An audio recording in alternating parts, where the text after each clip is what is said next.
Bonjour à tous, voici le nouveau chapitre intitulé Cohésion physique de la matière, et nous allons commencer par quelques rappels de secondes sur l'atome. Alors, donc, un atome, il est composé d'un noyau avec des électrons qui tournent autour.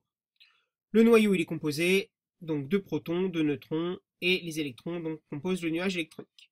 Chacune de ces trois particules a une charge électrique, à ne pas connaître par cœur, et une masse.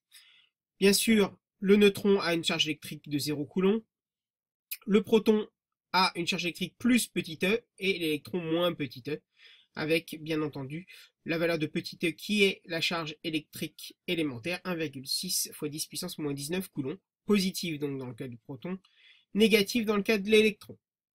C'est pour ça que la matière est électriquement neutre. Ici, vous voyez que la masse d'un proton et la masse de neutrons sont égales, c'est ce qu'on appelle les nucléons. Voilà, la masse d'un nucléon. Et c'est très largement supérieur à la masse d'un électron. Il y a un facteur entre les deux, 1800. Donc c'est pour ça que la masse d'un électron sera totalement négligeable face à la masse d'un nucléon. Le noyau donc, est défini par ce symbole, X à Z. A donc le nombre de nucléons. Et Z le nombre de protons.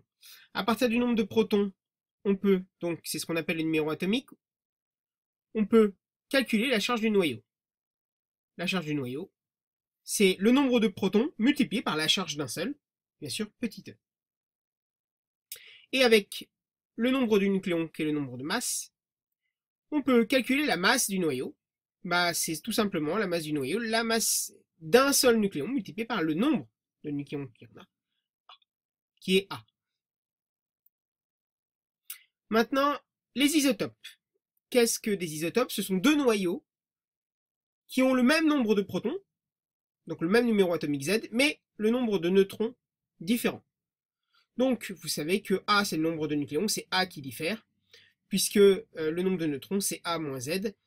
On a donc le nombre de neutrons au final qui diffère. Donc Z identique, A différent, donc neutrons différents. Et donc, à partir du moment où Z, le numéro atomique, reste identique, on garde le même élément chimique. Donc des isotopes appartiennent au même élément chimique. Des exemples, les trois isotopes de l'hydrogène, l'hydrogène 1, l'hydrogène 2 qui est le tritium, le deutérium, et l'hydrogène 3, le tritium.